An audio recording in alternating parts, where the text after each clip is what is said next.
I still can't go live on Rockfin.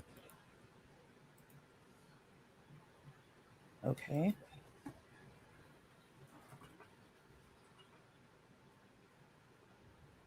All right, I'm just gonna go live this way then.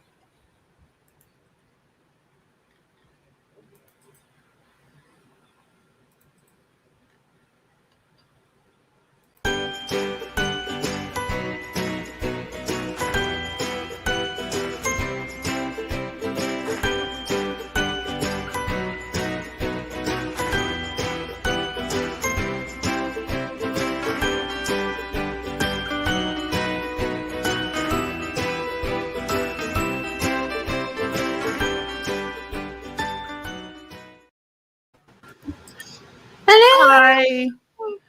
Hey guys. Welcome to Nerdolitics. It's Monday. Monday. Robin's in here holding the fort down. Thank you, Robin. We've been seeing all your comments.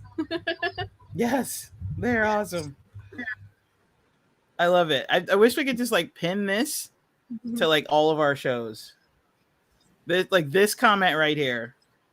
No hate. Yes. Leave the hate. Thank you, Robin. Oh no, you're starting to cut out again. No, I thought it was over. Of course. There you are. Of course. Don't worry, guys. I will have new internet tomorrow. Yay! Next week will be a whole new Meg. I mean, it'll be the same Meg, but we'll be able to see her without interruption. Yes, it'll be a whole new live stream. Yes. The saga will be over. This is like Leafgate with Graham Elwood. Okay, so in case you didn't know, I'm Jackie. And I'm Purge Meg. Yay! We are Nerdolitics. Today, we are... You'll get it right one time. Do the opposite side of where you see, and that's the way. True. So today we are going to be discussing the Purge series with none other than Franc Analysis, and it is our very first live stream to Rockfin. Yay! Aw, thank you, Bader. Yeah. We missed you too. Yeah, today is quite a day because you guys get a triple dose of Nerdolitics. You get a triple dose because not only did we put up an exclusive on our interview with Odin, you got this show, and then we're going to be on Franc Analysis later today. So 3 doses of Nerdolitics. You guys are so lucky. This is quite the Monday. Monday. All right. So, they are. You want to get started? Are we getting started? Are we looking at? Let's do it. Oh, J7's in here. Hey, Jay. All we need is Rocky, and the gang's all here. Yeah, I mean, Bader's right. There's a lot of reason to be sad, but you know what? We're going to bring the joy. Usually, I like to kill joy, but today we're bringing the joy. we're gonna bring it and then murder it. We're gonna purge it, if you will. Yep, we're dorks. Yes. Okay, so y'all know the deal by now. We will get to talking the Purge in the next hour. For the first half hour, we're gonna talk what's in the news or current events. Second half hour, we're going to talk Bad Batch. And since there's no Loki, we're going to speculate on the What If series because that's what's coming up. Ooh. So basically, our second half hour is owned by Disney. I feel like instead of even our first half hour kind of too. Well, that's true with today. Yeah. But I feel like shouldn't it be the other way around? Since we talk about them every episode, shouldn't they be giving us money rather than us giving them money so that we can talk? It's whatever. Yeah, well, I mean, you know how I feel about Disney, and that I believe that the workers should own the means of production over at Disney. Indeed. Like, particularly at the parks, I do think that the workers should seize the means at the Disney parks and just take over. Particularly since, like, so many of them are getting laid off right now. Like, this is a big story that's happening because of the new things going on with COVID. Disney is trying to cut their pay, and they're trying to lay off workers. Wait, I thought they just reopened. If they didn't they just hire people back? Like, I don't. Maybe are you talking about Florida or Disneyland or both? Let me bring this up. Okay, so Disney laying off employees. Let me Google this. So we'll look at this quickly first, and then I'll bring up. So, there's all the stories. All right, all the stories I'm seeing are from like November, so maybe this is not a new story. Oh, okay, yeah. So Bader or Batter, I'm not sure how to pronounce that still.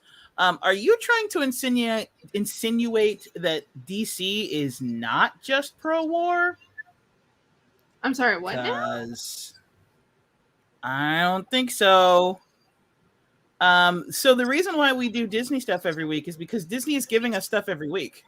We have Star Wars, and we have, with the exception of like 2 weeks, we had Marvel pretty much every week. So, and DC is, first of all, okay, while you're looking that up, I'm going to go off on a quick tangent here, okay? Okay. So I'm going to make myself full screen for this tangent for the people in the back.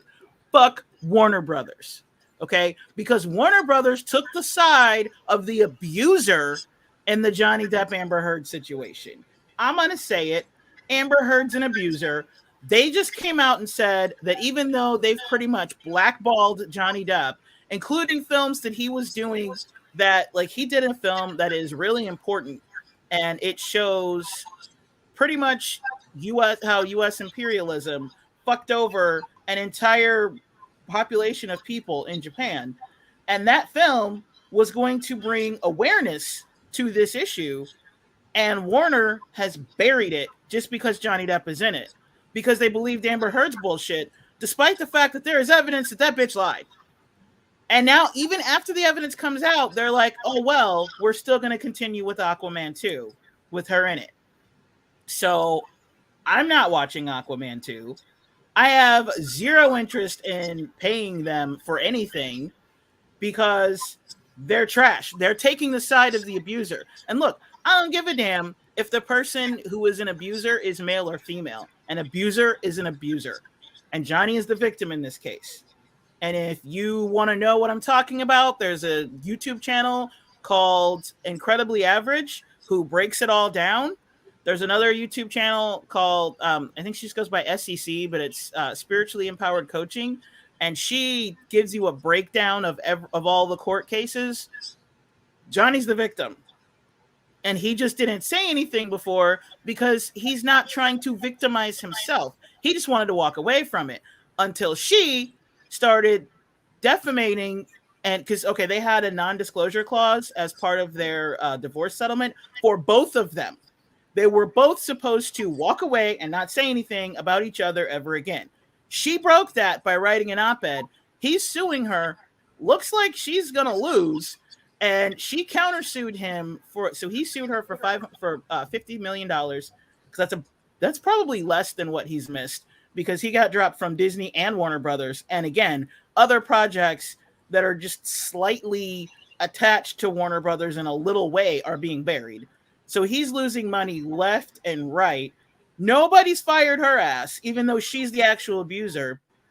And he sued her for defamation because she is the one who wrote an op-ed claiming that he abused her, even though he didn't.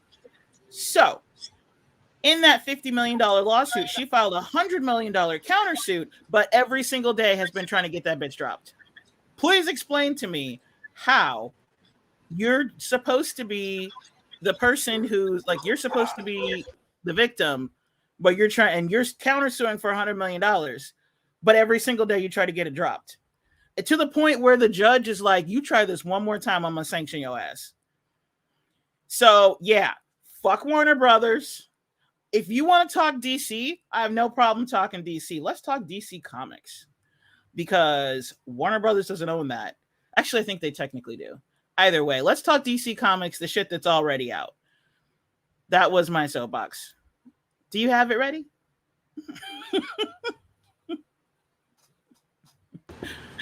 Are you frozen? Wow. Don't be Okay. frozen. No, I had to keep my mic muted because the dog's barking. Oh. But, okay, with that all being said. Sorry. Yeah, I mean, I don't really have words right now.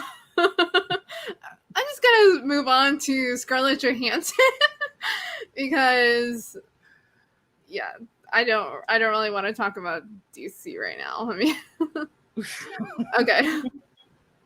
I mean, Gertie, I love DC. Don't get me wrong, but there's so much crap going on over there right now that we could spend a whole hour on DC alone. So let's just kind of stay on focus right now. Okay.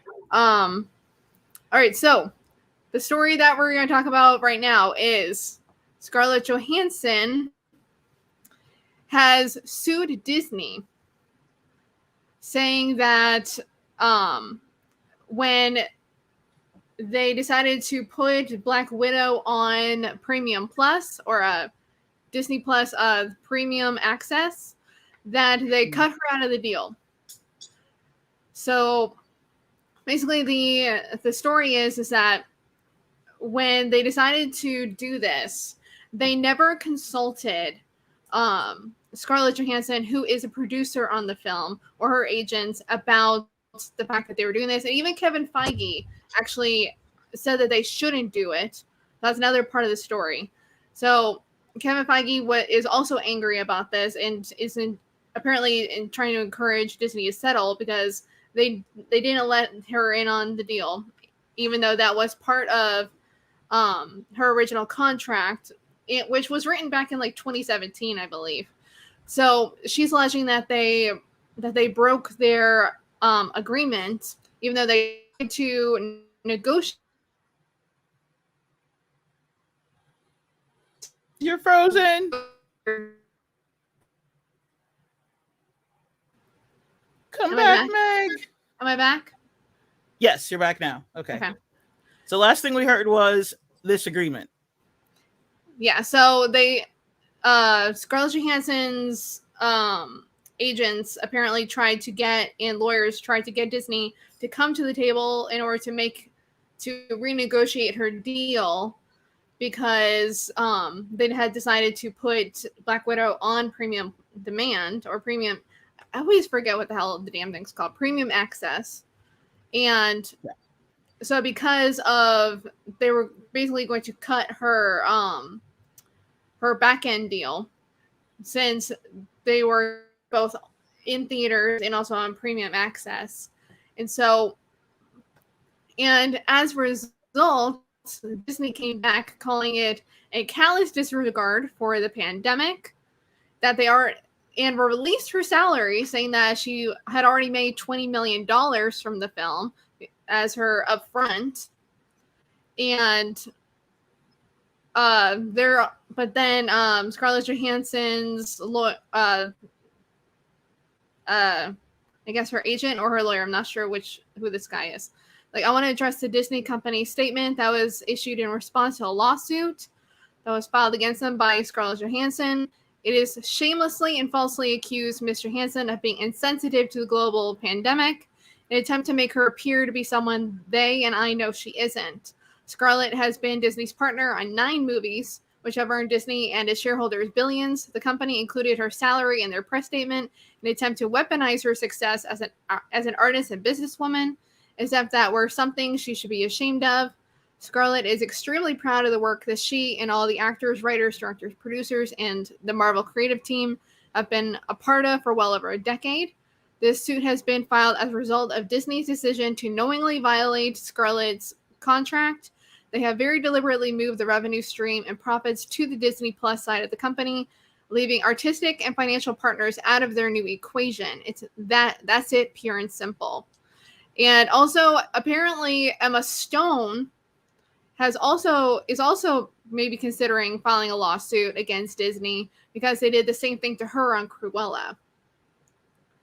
I know there was also another part of it in which they had, I believe they were trying to make a claim that Black Widow brought in subscriptions. I don't know that you can really make that argument because Loki brought in just as many subscriptions, and Loki was still out around the same time.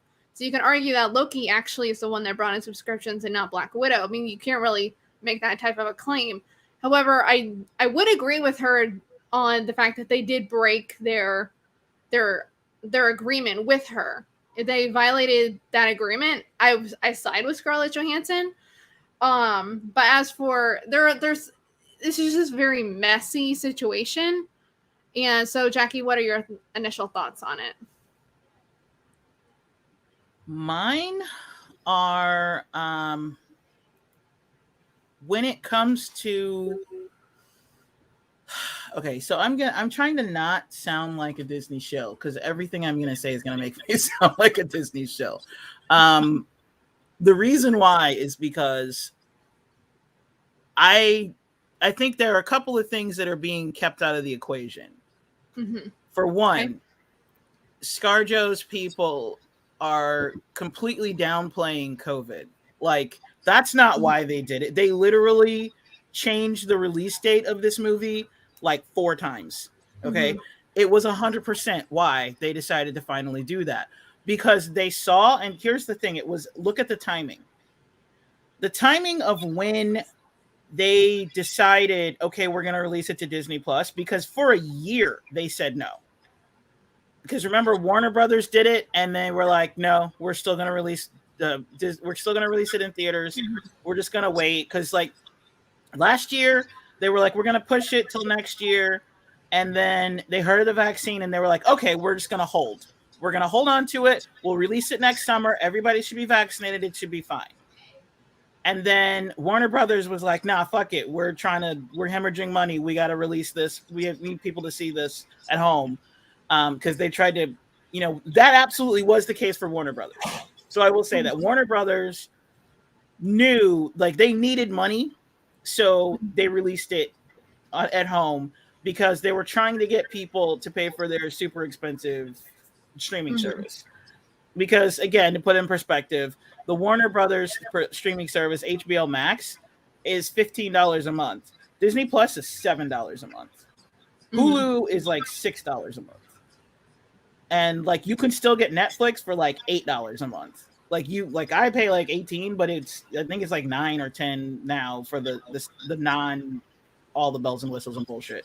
But still, like no other streaming service is more than $10 a month. And so HBO Plus or HBO Max is the highest one. And it's like, why would you pay that when they even pulled the bait and switch? They were like, we're going to have all the DC stuff on there. And then by the end of the first 30 days, they pulled half of it.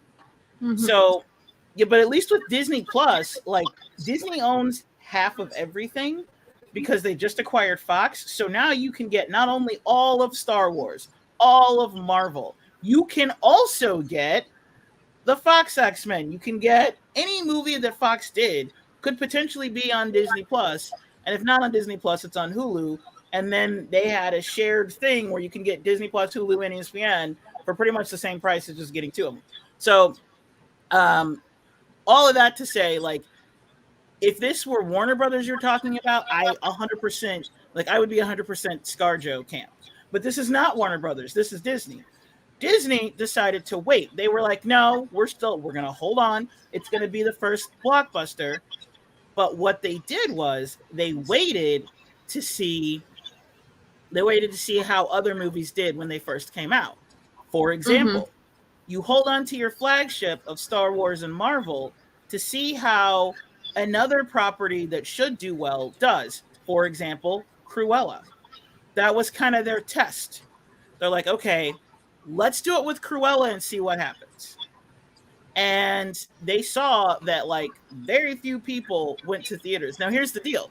When you hear these box office numbers, like it blew up the box office, okay, that's for a year where nobody was going to the movies. If you were to erase COVID and go back to pre-pandemic, that's nothing. Those openings, those are bombs. They would be on the news as having been a loss. Okay. Disney knows that. They saw those numbers and they were like, shit, not enough people went to the theater. And then you hear about the Delta variant coming out and they're like, ooh, okay, more people might be coming back. And then you have the mask mandates reinstated. So they're like, okay, no, we're going to do a simultaneous thing.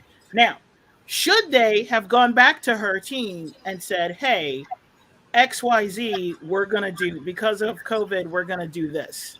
We're going to release it in theaters and Disney Plus simultaneously. You can renegotiate your contract to try to get some back end. Yes, they absolutely should have. But we don't really know for sure whether they did or not, because I've read multiple articles. Some make it sound like they did and ScarJo's team turned it down. Or some make it seem like they did and they accepted it.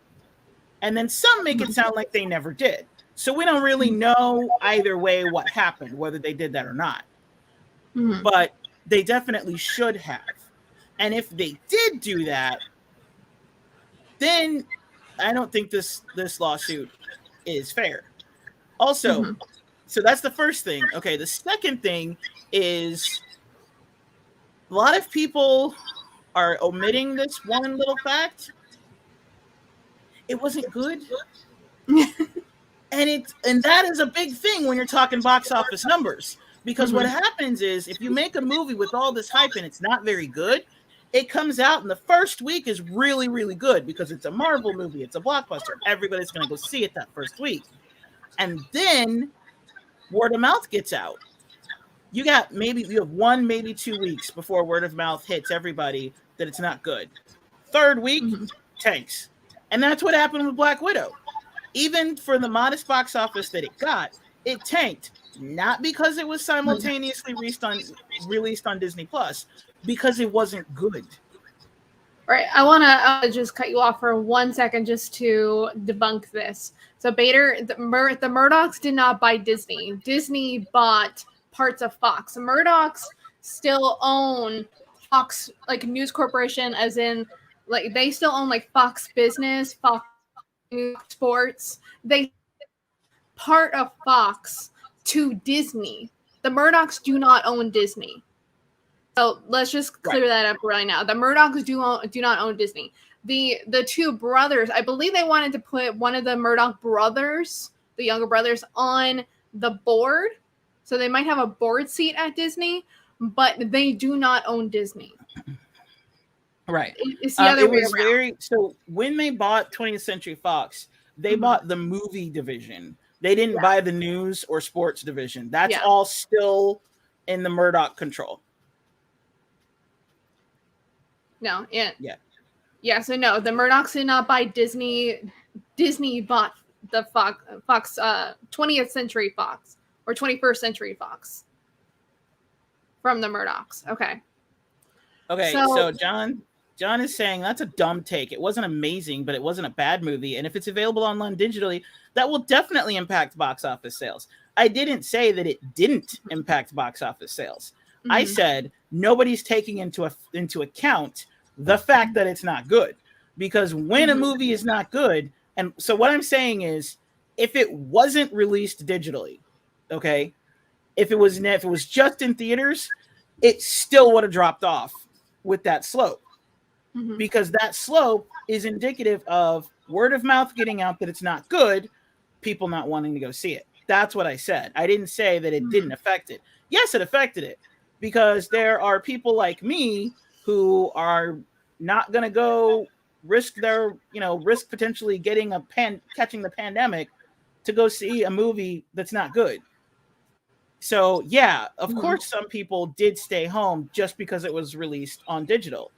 But the other thing about digital, like Meg said earlier, was the time it was released, Loki was still out. And I think Loki brought in more people to Disney Plus than Black Widow did.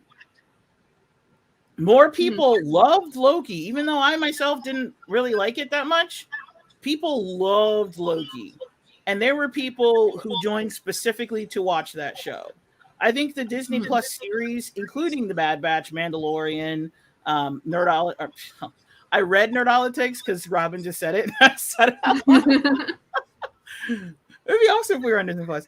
But no, like The Bad Batch, The Mandalorian, WandaVision, Falcon and Winter Soldier, Loki, all of those shows brought people into Disney Plus. Disney Plus was not suffering. That's why I brought the comparison between Disney Plus and HBO Max. Disney Plus wasn't suffering. Disney Plus is the second highest streaming service.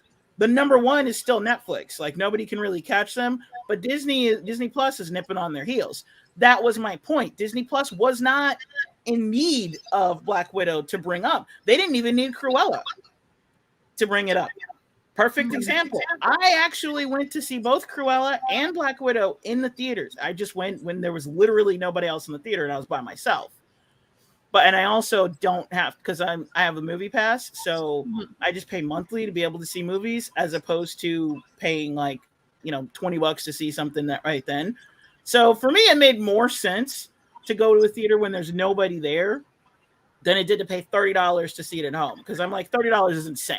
I'm just one person, and my entire movie pass for the whole month is less than $30. I'm not doing that. So that was my point. I'm not saying it didn't impact it. It did impact it. But again, that impact, I think, is negligible when you realize the reason why. Because here's a crossover of people that just weren't going to go see it because of the pandemic. Yeah. Here's another good point, though, from Where Pilgrim, is that you are right, Where Pilgrim, that piracy is also a bit of a factor, particularly when you have, a 100% decent quality coming out on Disney Plus, that if someone decided to buy, the $30 pass in order to watch it, record it, because you can get decent screenshots, unfortunately, because of the digital copies. So yeah, if somebody decided to screen share it and then distribute it that way, that is definitely a problem. And I'm sure probably is maybe part of the issue as well of maybe the box office would go down as well. But like, as far as everything goes, like, I think that if the case is that whether it's Emma Stone or Scarlett Johansson, if the case is that Disney or whoever is making this decision at Disney decided to basically put it out onto Disney Plus without renegotiating those contracts, then that's wrong. If that's what the bulk of this is, if that is what actually happened, that they put it out without renegotiating those contracts, then Disney is in the wrong. Plain and simple. And that's basically what it comes down to. So if it does come out that Disney did in fact put it out on Disney Plus without renegotiating those contracts, and that's basically the argument that Scarlett Johansson is making, because that's what happened with Warner Brothers whenever they decided to put their entire slate onto HBO Max without the permission of the directors, the producers, and the talent. And they had to put out billions of dollars in payouts to that talent because they just made that decision arbitrarily without talking to anyone. That's why Warner Brothers got into such hot water when that happened, and there was so much fury. So if that's the case over here at Disney, that they decided to make this decision, and that's not saying that this was a unilateral decision to do this. Clearly there was, they put it off for as long as they possibly could, but that's the bulk of the argument. If they did it without renegotiating with Scarlett Johansson and Emma Stone, whatever other talent, they need to renegotiate those contracts, and that's plain and simple. And that I'll just leave it there. Like, and honestly, to try to make this about Scarlett Johansson's character and say like, oh, well, you know, she's just being greedy and, you know, she's not taking the pandemic into account. It's like, if they're trying to say all that in order to get out of renegotiating her deal, then that's fucked up. Like, if they're trying to negotiate the deal and she's just not participating, then, you know, that's one thing. But if they're literally doing this in order to get out of renegotiating her deal, then that's fucked up. And that's tasteless, and that's like bottom of the barrel. And like in order to do that, like I don't like that's just gross behavior. And like, you know, if Bob Iger were in charge, none of this would have even gotten this far. So I don't know what kind of ship that Bob Chapek is running right now, but like that's what I have in my mind. If this was Bob Iger, this would not be happening. Like, Bob Iger probably would have settled this already. And so I don't even know what other opinion there is. Like, this just adds to the story that, you know, Bob Chapek is just running a horrible ship. Like, do you have any other opinions on that? Nope. And you guys, I'm not trying to stay, like, I see a bunch of comments saying like, oh, poor ScarJo. Like this is not trying to,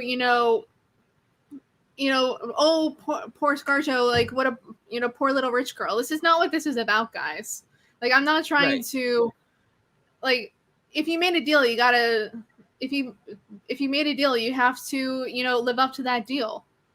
Like, I would be saying the same thing if it was, like, if we're talking about our representatives. Like, you made a deal, like the $2,000 stimulus checks. You said you were going to pass $2,000 stimulus checks, and you only gave me $1,400. Yep.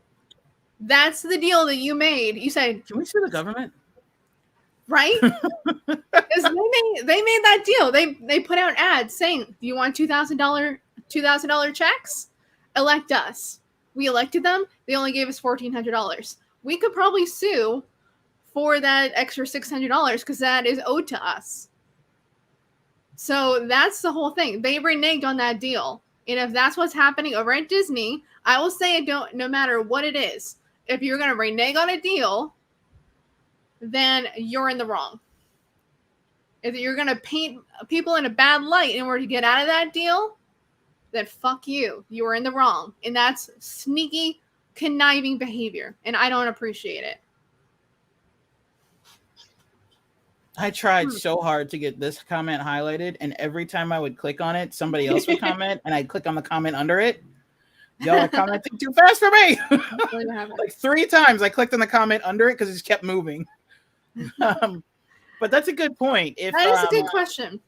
SAG would have gotten involved if that was the case, I would think.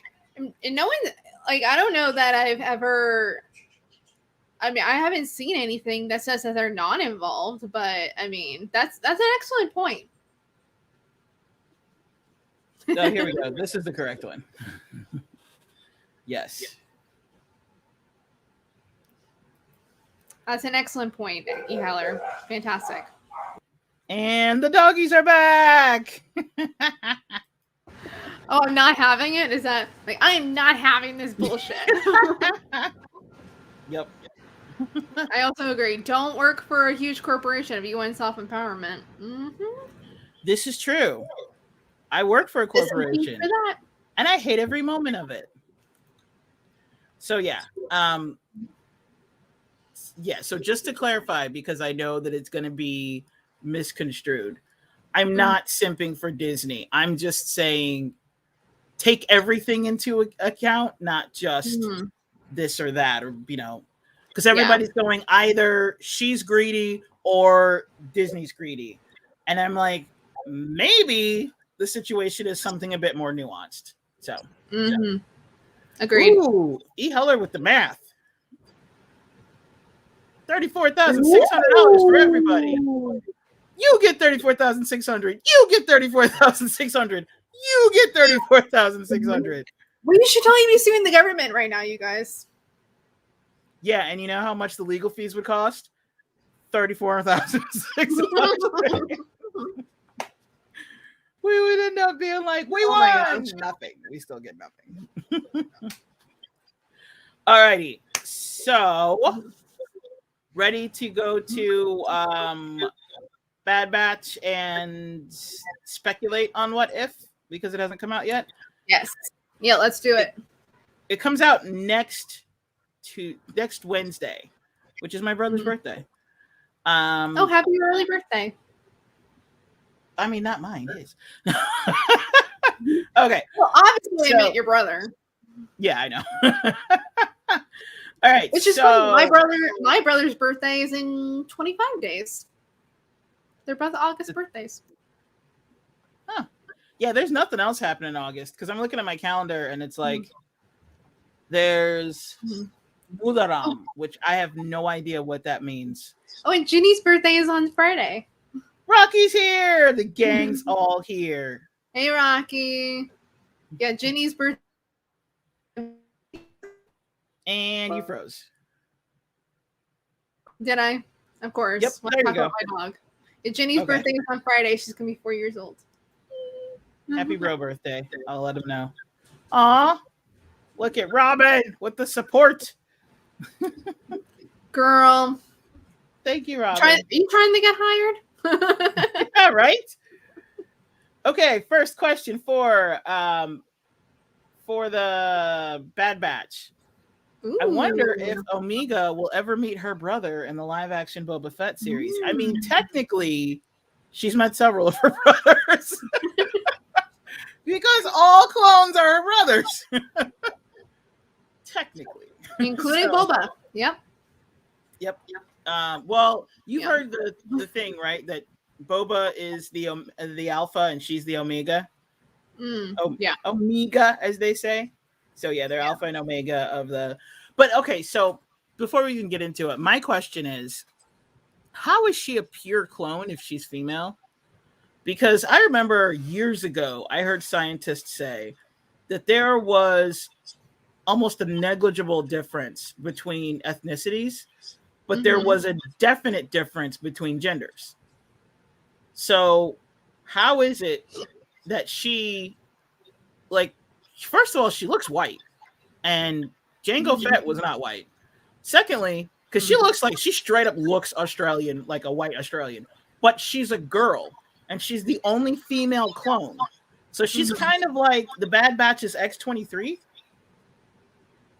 So then, did she have a mother, or did they just did they have to mess with her enough that they changed the Y to an X? Like, how does that even? How did that happen? Well, I mean, I've actually read an interesting article in the Scientific American that talked about like why transgenderism is a real thing, and one of the things that they actually say in that article is that sex and gender is basically based on like the switch of like one hormone that's on the Y-axis or the Y chromosome. That basically, if that chromosome is not turned on at a very specific moment of fetal development, then even if you have a Y chromosome, you can present as female.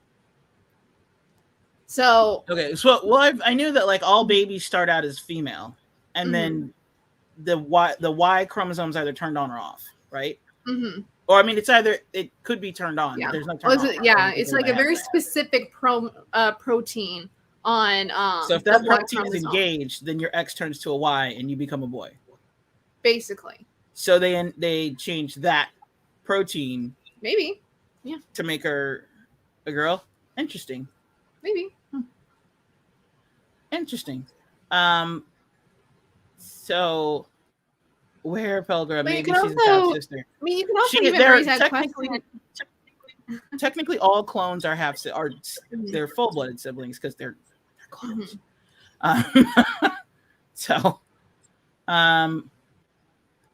Yeah. Although it's almost like that question that Vision was asking himself during the finale of WandaVision, which is like, who is the real Vision. Am I the real Vision, or are you the real Vision? Ooh, the ship of Theseus. Yeah, the ship of Theseus with the clones. Ooh, okay, that's good. We could totally ship of Theseus the clones. Does everybody know what I'm talking about when I say the ship of Theseus? Y'all should have watched our episode on WandaVision, or just watch WandaVision, or know anything about philosophy, because it's like philosophy 101. So anyway, the too long didn't read breakdown is, if there is a ship and you slowly replace every single piece of that ship, which is the real ship, but then you take the parts of the old ship, the parts that you've replaced, the parts that you took out to replace, and you reconstructed that into another ship. Which is the ship of Theseus? Is it the new one that is constructed out of the new bits, or is it the old pieces put back together? Which is the ship of Theseus? Now, use that with the clones. Jango Fett was the original, right? But they took his original DNA and made multiple clones. They made one clone that was uninhibited. It was because with all the clones, they did multiple things to them. For one, they aged them quickly because they didn't have time for them to be born as babies and grow up like a normal person. So they rapidly aged them. 2, they put inhibitor chips in them, which allows Palpatine to control them.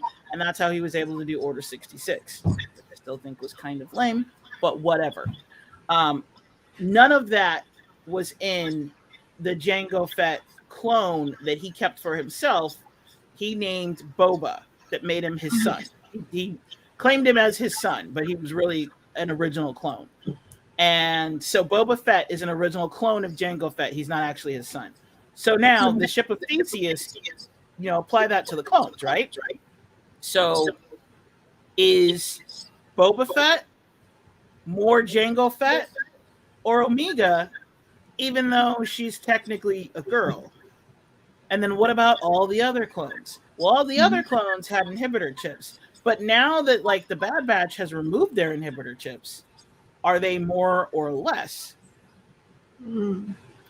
Yeah, and where Pilgrim brings up another good point, that epigenetics could explain the differences between the clones, considering they do all have, they do look a little differently from each other, depending on some of them even and some of them, they do have very different personalities. Like Rex is not really much like McGregor, and obviously all of the Bad Batch are, they have extra genetic changes to them in order to enhance their abilities. And even among the Bad Batch, they look very different from one another. But that's an excellent point, that there's definitely something going on with the epigenetics as well. But so, all of that being said, so I think we're a couple weeks behind on Bad Batch. So where was the last episode that we left off? I think we left off with the last episode with Hera. Yeah, we left off with the first episode with Hera. We didn't do the second one, and then this week. Well, there's another one. There's a third one in between. So there's because that was the one with thank you, where the guy takes over Sid's. Yeah. Thank you. The Pike comes. Yeah. Yeah, go ahead and say his name. Yeah, you're like, nope. I'm good. He's trying me there. He's trying me. Okay, so to catch up, we need to start with Ryloth, where Ryloth started off. Hi, Adingo ate my baby, and Steve and John, who are watching us on the Rockfin side. Thank you for joining us. Yay! Welcome. So we need to start with the rescue from Ryloth. I don't remember what it was called, but it was something Ryloth. Anywho. Okay, yeah. Right. And which clone was that? Which commander clone was that? Because he also decided to kind of started with an H. I can't remember his name. Like Haster or Hastings, something like that. Yeah. And so Okay. Okay, anyway. now I want to ask you why. Yeah. You tell me not to ask you why, but that's all I want to do. You raised the question, Bader. Okay. All right. So the last episode. So we just watched. So now we're in the episode where Hera calls the Bad Batch back, and I feel like we did talk about this one. Am I wrong? No, we didn't talk about the second one. We talked about Hera. Wait, did we talk about that? Yes, we did. We did. Yeah, You're right. I felt like we did. So we just missed. We talked about the Hera coming back. You hadn't seen it, but I gave the spoilers. That's right. Yeah. So we talked about that episode. So we talked about the fly. Yeah. And then, but we didn't talk about the Spice one, which was kind of a throwaway episode. It's not much. Kind of. It's not really. Yeah. So like they come back to Sid's place. They come back to Sid's place, and to find out there was some kind of like coup against Sid, and this guy took over and stole her spice. Was going to sell it to the Pike, but then they came in through the back way, destroy and stole the spice, and then it just became a whole thing. It was a bit of a throwaway episode. Yeah, because at the end of it, nothing happened. Like, you think they're going to kill the dude who took over her place, but they don't. Mm-hmm. They just hack off one of his horns. Yeah. And then you think that, oh no, they might kill Sid, but they don't. They actually leave her alone. And then the Bad Batch go right back to working for him. No, Danny, it's not Old Spice. Spice Spice in Star Wars is drugs. Mm-hmm. They don't say what kind of drugs, but you get the feeling that it's something akin to maybe heroin or cocaine, because it's something that is highly illegal. Yeah. So yeah. Okay, that was the throwaway episode, because like literally nothing happened. It ends the way it began. Sid, like if you didn't see that, you missed nothing, because Sid's still there. Nobody died. The Bad Batch are still running missions for her, because they start the next episode running a mission for Sid. Yeah. So you missed nothing. Yeah, pretty much. All right. So, but now we're getting into this past Friday's episode, which does have a huge cliffhanger ending, I think. So they're on another mission for Sid, and they get a call from Rex saying that another clone, McGregor, or Gregor. No, not McGregor, just Gregor. Yeah. Right? Just Gregor. Conor McGregor is now in Star Wars. I want to turn everything Scottish and McGregor. McGregor.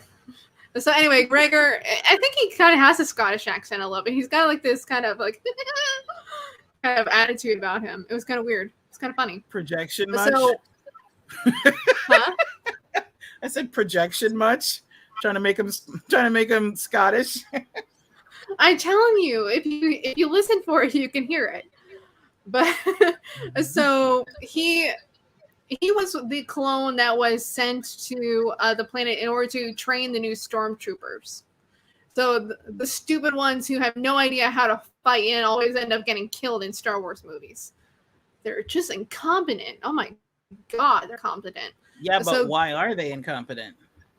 Because they're disposable. No, the episode actually told us why they were so incompetent. Because they weren't trained the way that they weren't bred for fighting. No, it's because they weren't. Because Gregor and others clone troopers, clone commanders, figured out that they were their replacements, so they intentionally dulled down their training. They didn't train them to be top notch like they were. Mm-hmm. So that's why, because it's a throwaway line, but he does say it. He said, yeah, I figured that out. The TKs are the recruits. And he was like, he figured out that TKs were there to replace them. So to make it not work, they didn't train them very well. So it was like an internal sabotage.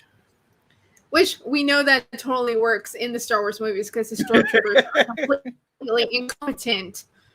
They die so easily.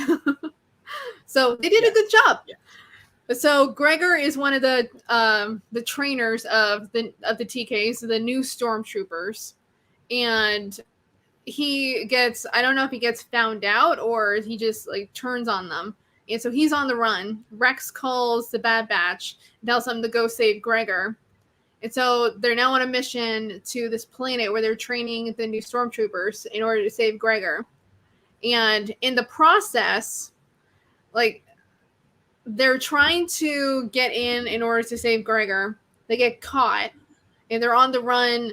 And in the process, Hunter falls as he's about to get onto their ship. And in the end of the episode, Hunter gets caught. And we end the episode with Crosshair visiting Hunter, basically saying, like, I wanted the whole squad, but I guess I'll take you. Yep, it was a trap the whole time. He basically sacrificed himself in order to rescue the rest of the squad, because he's like, get the hell out of here. Just get the hell out of here. Like, they wanted to go back and rescue him, but yeah, that's why he sent, because Omega was like livid. She was like, "No, we go get him! Go get him! We have to go get him!" And Hunter was like, "Do not do that." Hunter figured out when he got to the bottom. He figured out, like, this is a trap. This is Crosshair. So he wasn't surprised to see Crosshair when he walked up to him.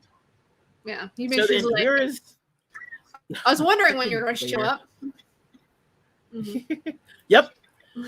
So here is the question that the internet is asking: do you think that Hunter and the Bad Batch are going to be able to take out Crosshair's inhibitor chip? If they do, will Crosshair join them, or is he too far gone? That's a good question. Honestly, I don't know. I honestly don't know. I think we'll have to wait and see. We only have 2 episodes not left. My cam, it's my internet. Yeah, Bader, it's not my cam, it's my internet. And I'm getting new internet tomorrow. So hopefully that'll make everything better. Yep. Yay! New internet. Yay! Okay, now I'm starting to wonder if what I'm hearing is Rockfin. Because Rockfin's on a delay, and I'm hearing everything on a delay. I think it might be maybe Rockfin. that's it. Yeah. Okay, I'll have to figure that out. Anyhow, so just to let everybody know, Franco is joining us in like 7 minutes. Yeah. So the way we're trying to be structured, okay? We're trying to have a format here, right? It's a 2-hour show. The first half hour we talk current events. Second half hour we talk whatever we watched. I want to call it what we watched, but let's face it, it's what was on Disney Plus. And then the last hour is when we talk about the whole blah blah blah blah. Mm-hmm. You want to hear Franco talk about The Sopranos? Okay. I mean, that's not what we're talking about today, but maybe you can ask him a question about it. Right. I mean, I've never watched The Sopranos, but okay. Anyway. What? I grew up without HBO. Oh. Like, for up until I was in high school, we only had basic television. I didn't even have cable. Halfway through high school is when we finally got satellite. I was the exact opposite. I grew up with full cable. My mom didn't like, and I kind of got spoiled by it too. My mom didn't like seeing, like, when cable, or even just through cable, whenever if you don't have a subscription to something like HBO or something, you can still see what's going to come on, and you're like, oh, I want to watch that movie, but then you can't, because like you click on it and it's like, you have to sign up for blah blah blah. Well, my mom was like, fuck that. So she always had everything. So I grew up watching all of it. Oh, fun. Slightly spoiled. Yeah. Like, I remember the days where I would have to go to my friend's house. No idea what you just said, except for you had to go to your friend's house. In order to watch Nickelodeon. If I wanted to watch Nickelodeon. If I wanted to watch Nickelodeon, I'd have to go to a friend's house. Gotcha. Yeah. But anyway, so we only have 5 minutes until Franco's supposed to come on. What are your speculations about What If? Okay, so my first speculation about What If is that everything that we will see is a reality that has just now branched off from the timeline. I think that's why What If came after Loki. So everything that we will see is technically you're right. Disney canon. Yeah, I think you're right. I think this is definitely supposed to be showing us some of those universes, and I'm sure that some of these characters that we're going to meet in What If are probably going to pop up in the movies. Like, how much do you want to wager that we see Captain Carter in the new Doctor Strange movie? Interesting. I didn't even think of that. Okay, so one more thing while we have the time. I don't know if we talked about this or not, but there's going back to both Loki and WandaVision. People are speculating that it wasn't Sylvie killing He Who Remains / Immortus that created the branching timelines, or that like broke it. It was actually Wanda becoming the Scarlet Witch. And there are people that show, like, they show the two. If you go on YouTube, you can see it. People show the two moments side by side. If you watch the last episode of both shows right next to each other, the moment, because remember, he's talking and he stops and he looks around and he's like, and then he does the like thing, and he was like, because he goes, we just crossed the threshold. And then he picks up something and drops it, and then he smiles and takes off the thing. And he's like, and you see the timeline start to branch behind him. They haven't killed him yet. So clearly it wasn't him dying that created the branch. Him dying just brought back. Him dying just brought back his variants. But the thing that branched the timeline, at the moment that he stops and looks around, if you watch WandaVision, it's the moment she takes her power back from Agatha, and she has the gown materialize, and she is full on Scarlet Witch. That's that moment when he stops and looks around. And that actually makes sense considering the whole point of the Scarlet Witch, the whole prophecy about her is that she's supposed to destroy the universe. Yep. Exactly. She says, you'll destroy everything. And then she becomes the Scarlet Witch, and he stops, and he's like, you just crossed the threshold. I have no idea what's going to happen, because Wanda is unpredictable. Wanda is a Nexus being, which they even said in one of her commercials. So I am intrigued. Yeah. Ooh, this is a good theory. Yes, I love it. Also, no, I am not sitting at the bottom of a palm tree in the Caribbean. I am in California. I'm in Southern California. We have tons of palm trees. Just ask this guy. He also can sit under a palm tree out here. Yes. See? Finally, J7 and I are back on the same team. It took a while, but we came back.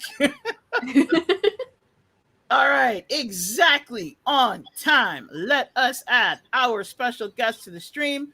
Everyone, please welcome Mr. Franc Analysis. What's up, guys? Hey, great to be back. Just adjusting myself a little bit because I showed up too much to one side. What's up? How are you guys? We're chilling. How are you? I'm good. Yeah, I was enjoying that conversation. I remember that commercial, Nexus being, at the time, we didn't really hear that before anywhere in the MCU, like Nexus, but they talked about it in the MCU. Yep. In the commercial. And then, we start hearing it all the time in the Loki series. But yeah, I did see that like side by side thing of like Wanda and what's his name? The one what did they call him? Like Was he the Immortus variant of Kang, or was he Yeah. the He who one remains. he who remains? Yeah. Yeah. Yeah, So I've they seen that basically side by side. combine two characters into one. He who remains is not a Kang variant in the comics. He's an actual different character, and he's the one who created the TVA.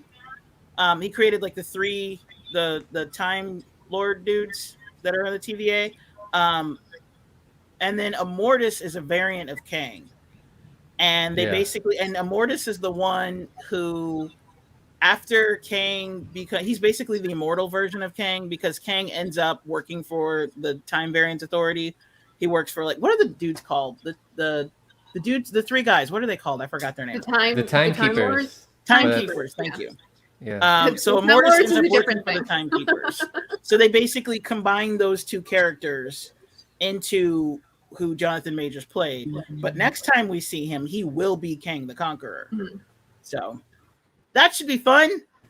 He's out there waiting. Okay, so while we have you, I'm going to ask you this question really quick, because obviously you've seen Loki, and I just want to prove to J7 that I'm probably right. Because I'm funny like that. What do you think happened at the end when Sylvie kicked Loki through the thing, and he ends up through the portal, and he ends up with a crew that doesn't remember him or has no idea who he is, and then he looks up and he sees Kang? What is your theory as to what happened there? He ended up in another timeline. Thank you J7. That was unprompted. I did not coach him. Thank you. What else would it be? It's obviously not the same timeline. Yeah, see, because J7 says in the TVA there's only one, and I'm like, no, because now there are multiple. No, yeah, now there's multiple TVAs. He got kicked to another timeline. Yeah. I think because if you watch the beginning of that last episode, you heard everything that went on in the MCU, and you were going to like one black hole, and then we divert away from that black hole, and we go into the 2012 Loki situation. I think when he got kicked back to our MCU, where Loki is dead. So we're going to have 2012 Loki that's gone through the TVA situation in our MCU timeline. Mm-hmm. That's my theory. And that's how we'll get Loki back. So he's dead, and he stays dead, but this is technically a different Loki. But we still get Loki. Mm. So that's my theory, and J7 thinks that I'm nuts. They wouldn't. I do agree that it's another timeline. If it's, I don't know if it's this, if it's the MCU timeline, which they call it 616, from what we learned in no, the MCU timeline is 19999. 19999. Yeah, 616 is the comics. Oh yeah, they called it that in Homecoming, but that was probably just an Easter egg. That's probably just what. Yeah, Mephisto was lying. Not Mephisto. Yeah. God damn it! I always do that. Mysterio. They're so similar. Yeah, like the names and Mobius and Morbius. The names are similar. Yeah. But yeah, they wouldn't know Loki at all. Like if it was like the main MCU timeline. Right. Like I mean, not the main MCU timeline, but like in the future. Like what would that be? Like 2023? 2023? Yeah. Yeah, they wouldn't know Loki because in our timeline, he's not a variant because he died. He did what he was supposed to. Remember, they got him. Okay, I get it now. I get it. He went off. So they would never have studied him. Yeah. So that's another thing that I'm thinking, like he's in our timeline where Loki didn't become a variant. He just went, he was the mischievous one who died. So then while everything else happened, like Ultron, Thanos, everything else, while that was happening, Kang was able to take over the TVA? Yeah, because remember, like that was happening in the TVA, they're beyond time. Mm. So all of this is, so like, because they're beyond time, he could go to any moment. He could be sent to any moment. So maybe he was sent to 2012. Maybe he was sent to 2023. Maybe he was sent to 2030.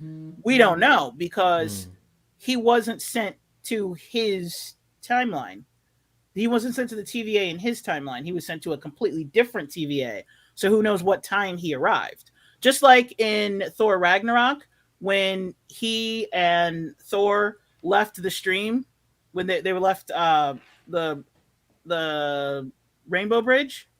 Yeah. When they got kicked off, one of them, like Loki, left just a few seconds before Thor, but he was there for weeks before Thor got there. So when you arrive, depends on like the time you arrive could be completely different. You know what I'm saying? Yeah. So like maybe he was from 2012, but when he got kicked off, he ended up in 2023. I see. Or maybe he's still in 2020 and 2012. I don't think he's still in 2012. I don't think he ended up in 2012. Who knows how long he's been there? Because time works differently in the TVA. Exactly. Maybe he was there like we don't know. We don't know the what equivalent of like 5 years or who knows how long. Right. But I'm definitely buying the Wanda theory. She like Kang can't control her, and that's why he's like I'm leaving this up to another variant to handle it. He can't control her because she uses chaos magic. Yeah. You can't control that. Yeah. Yeah, and they're gonna have to use like these like Omega level mutants to fight the new like big bad for the MCU, like which is Kang. So they're gonna need people like Wanda to fight against him. Yep. Oh, Independent Left News is joining us on Rockfin. Hi. What's up, Indy? Heller. Myths and comics should not be overlapped. Myths and comics are overlapped all the time. Yeah. You're literally wearing the Joker face. Who do you think half of DC's roster is? Think of Wonder Woman. That's Greek mythology. Come on, man. So E. Heller's comment is my favorite. Oh, Meg, your Superman is mythology. Yeah. Batman's muted. villains are the most grounded, but I mean, yeah, sorry. No, would you we're not consider responding because we can't hear you. Huh? Sorry. Meg was trying to say something, but neither of us could hear her, so she's just like, "Why aren't you listening?" And I'm like, "Because you're." Oh, really? muted."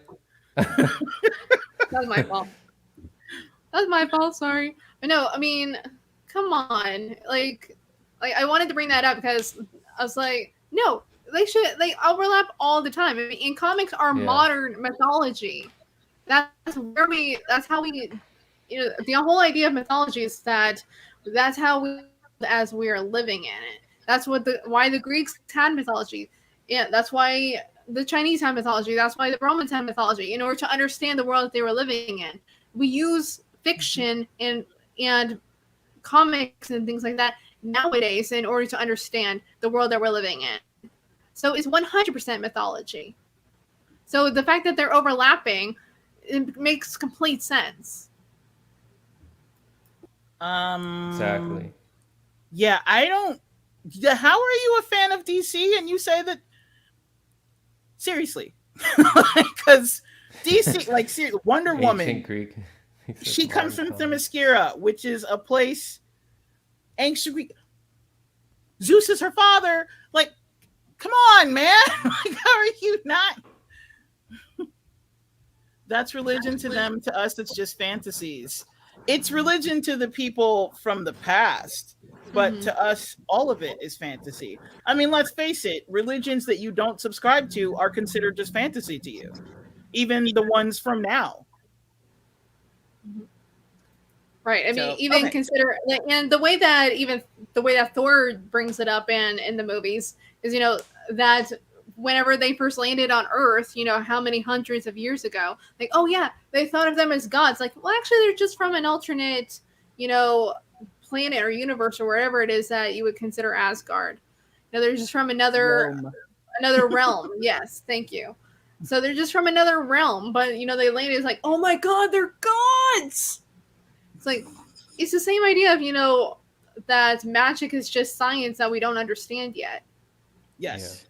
That was the best way to explain it at the time too. In order for people to accept that Thor exists in the world with like the high tech Iron Man world. Mm-hmm. Yeah. Right. But then it became even more acceptable with Doctor Strange when he started introduce other elements of magic. Mm-hmm. Yeah, now that there's aliens, you kind of have to throw that out the window. The whole like, this isn't possible. Like, just open your mind, buddy, because there's shit coming. You don't even. Right. That's why that one show that I saw that never happened was such a failure, because they're sitting here like, there was an episode where I think the first episode. What show's that, Jackie? I don't remember, but it wasn't the Inhumans. We don't talk about that. It never happened. Yeah. But there was a moment where somebody was talking about something. Because so the Inhumans they live on the dark side of the moon, right? That's where, in the comics, that's where they live. And somebody had a dream of making a show, but the show sucked. So, good thing they never did it. But yeah, like their vision was just god awful. You know what? Maybe we'll do an episode of that one day. We'll like reimagine the Inhumans and show what that season should have looked like, and it would have been epic. But we didn't get it because it never. You know happened. Who was the showrunner for that? Holiday special. It never happened. Scott, you know who was the showrunner for that, right? For Inhumans? Yep. Scott Buck. What else did he do? He did the last season of Dexter, which was a shit show, and everybody was like, it was like a ridiculous last season. And then he also did the first season of Iron Man.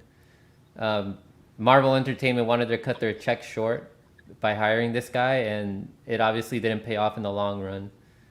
We got a poor quality show. Perlmutter. Yeah, with his shitty decisions. Terrible.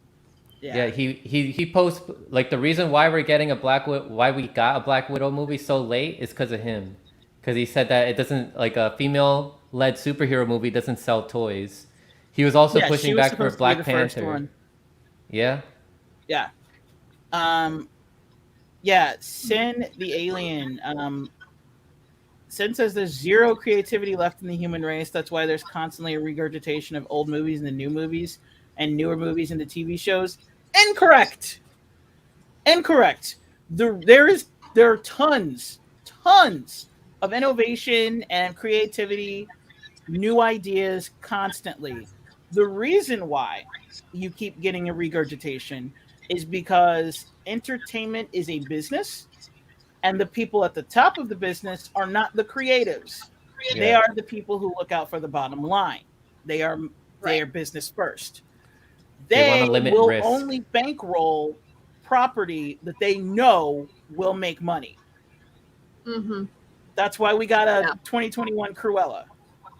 Because they've put it out several times. Each time it makes a profit. Because the thing that people don't talk about is most movies actually lose money. That's why studios moved to the blockbuster model, because they can get their money back. Mm-hmm. So that's exactly saying that. Okay, so let's go on to the topic du jour, which is the creative. Mm-hmm. Yes, which you could argue is a creative franchise. Considering I don't think I've seen anything like it until I saw The Purge. Yes. Hey, JB Font's here. Hey, Jay. What's going on, JB? Yep, I agree with that. Throw some socialism into the mix, because, it's what we do. If these mega corporations that are controlling our entertainment were Meg, we just lost Meg. I don't know why.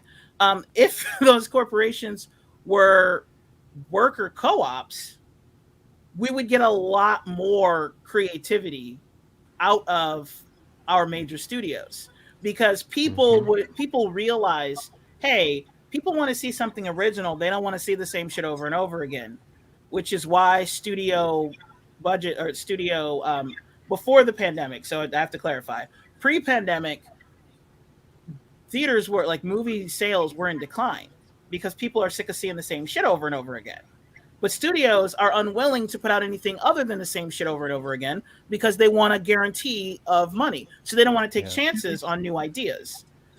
So if we had worker co-ops, then they would go, hey, people want to see something new. Let's take chances. what are the best movies in history? They're all chances. Star Wars was a huge chance. The Matrix was a huge chance. The Godfather was a huge chance. If you take chances, the ones that win, they pay off big. Some of them fail, but the big ones are the biggest ever. So it's so funny. And we can't forget too. Oh, go ahead, Franco.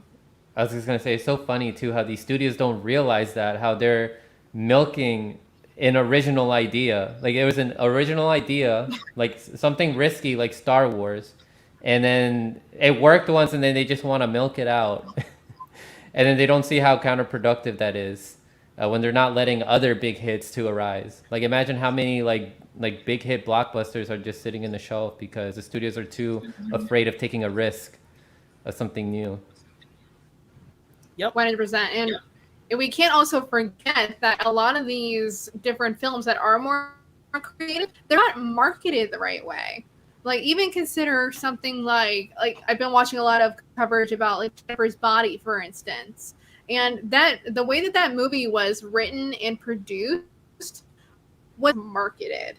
Because that movie was actually written for girls. You know, it's supposed to be an empowerment thing for girls, like female horror. But it was marketed to 20-year-old men because, oh, Megan Fox is sexy. It's like she's a sex pot, so we have to market it to young men, which they clearly show that they didn't understand what the movie was. Yes. Mm-hmm. So it's all marketing too. It's like, who are you actually making this film for? Well, like, but instead, it's seen as I don't think it's so much that they didn't. Let's just remake The Lion King for the 5th time. Yeah, because that's what will make $1 billion. Live action everything for the cartoon Disney movies. Yep, because that's a way. It's an original way for them to make money off of the same IPs that have been giving them money from before. They're still not taking chances because they're still doing the exact same content as before. Somebody said Star Wars was a risk. Yes, Star Wars was a huge risk. So was The Matrix. They both of them almost did not get made because they were very risky and studios did not want to do it. And in order for The Matrix to get made, the Wachowskis had to do another movie to prove that they could direct. And then they were able to they got the keys. And even the producer was like, when they were telling them what's going on, they were like, look, I don't understand anything that you're saying. Just fucking do it. So both of those, actually, even the same thing with The Godfather, like, all of those movies almost didn't get made because studio heads couldn't see it. Because Lord of the Rings, even though it's based off of a book, studio heads can't understand. Yeah, even though Lord of the Rings was based off of a book, it was getting rejected. Like, the movie premise was getting rejected by a lot of studios. Like, some of the like lesser known comic, like B-list comic book characters are also risk. Like Iron Man, like that was a big risk. Yep. And that really paid off. The one thing I'll give Disney here, what they're doing with Marvel, is that they're stepping away and letting Kevin Feige and that team like be creative with what they want. At least they're doing that. I mean, there's stuff. I don't know if you guys saw the news now though, with like how they're treating Scarlett Johansson and we talked about Emma Stone. I mean Emma Stone. Yeah, we talked about that in the opening. What are your thoughts on that before we get into the Purge? They should have cut them a check or just made it fair, right? Like, however much money we're going to be making in this, like through streaming in your movie, we're going to give you a portion of that money. Thank you. Yeah, that's pretty much what we said too. Just renegotiate the contract, guys. Yep. It's simple. Now look at all the bad PR you're getting. Yeah. Like, they're already rich. All right. So speaking of rich people cutting apart rich people. All right. So on to the Purge. The question is, do we think our current government is leading us in the direction for that? Now, before we answer that question, I want to show a clip of something. This clip is from a YouTube channel called CZ's World. And Great, I did it again. I went full screen before I hit share because I am a genius. Um, so, um, so yeah, this is from CZ's World, and he is going to explain a little bit. We're just going to show like a minute where he explains how the political party that started the purge came to be. See if it sounds a little familiar. This is the founding fathers. Yes. New founding father. Policies have aspects of many real political parties, but their hidden long-term agenda is profiteering by eliminating the lower class, which they see as being below them. Some of their policies don't seem so bad, but they use sneaky language to hide their true intent. For example, they claim to support equal opportunity, but exclude those that they don't consider contributing citizens. In other words, employers can't discriminate against you for being homeless, but they can discriminate against you for not contributing to society, aka being jobless. Their most controversial stance, of course, is their stance on crime. They claim that aggression is a part of human nature that needs to be released, so they planned a science experiment called the Purge to see if overall crime can be reduced by containing it all to one night. More on that later. They support an investment in eco-technology and to keep the environment clean. I mean, that's good. I can get behind that one. But even here, we see that they can't help but mention that this is all part of an overall cleanse, which involves their idea of cleansing out those that are less fortunate. On the topic of national security, they plan to reinstate the military draft in 2023 to offset the drop in enlistment by impoverished people, and also believe that serving in the armed forces will better prepare the youth for purging at home. This is one of those details that's disturbing in so many different ways. The most messed up part is that it seems to be part of their effort to brainwash the country's youth into becoming killing machines, which we'll see more of with their new policies a few years later. It seems like the incentive here is to keep people battling each other, not battling the government. Their take on personal security really shows their ulterior motives if we analyze it. Their idea of security has more to do with arming yourself with dangerous weapons than creating preventative measures. It's very telling that their solution to violence is more violence, and it is perhaps the first clue that they're under the thumb of the gun manufacturing industry, a fact that is used against them more and more as time goes on. Finally, we have their policy on science and technology. This is perhaps the most puzzling. They claim to be working with other countries to protect the US from China's recent advancements in space exploration, artificial intelligence, and rejuvenation research. Artificial intelligence can be used maliciously, and it is, but why do we need to protect ourselves from space exploration and rejuvenation? There's something a little fishy about that. In the time leading up to the NFFA taking power, unemployment continued to rise. People were protesting and asking for well-paying jobs and an end to police brutality, multiple wars, and a significant dollar devaluation. Unemployment rising across the nation. Stock market down another 2,000 points, the largest drop in its history. Subprime mortgage crisis worse than 2008. Neighborhoods across the country destroyed by an opioid epidemic. Protests across the nation. Americans are looking for a necessary change in these tumultuous times. It seems they first gained office in 2014 with the election of President Bracken. I guess the election cycle in the world of the Purge does not line up with that of the real world, where the new terms began in 2013 and 2017. As your elected presidents, with my fellow new founding fathers, we make this promise. We will revive this country. The American dream is dead.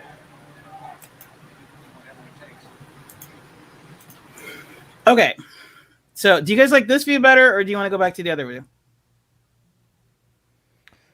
I like I'm this fine with view. either one. Okay. I usually use this one.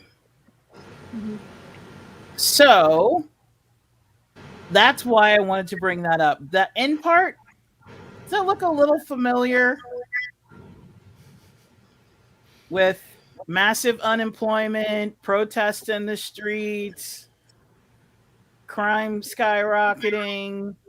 It sounds crazy now to think that they're gonna want us to like have a day where we act out violently. It was like, oh, it's legal, but they make the argument that it's like, oh, they're getting all this energy out, and then so that we can reduce crime. There's no studies that I've seen to support that's going to reduce crime, but if they work their way up like years from now, and I'm not making this prediction. I'm saying that.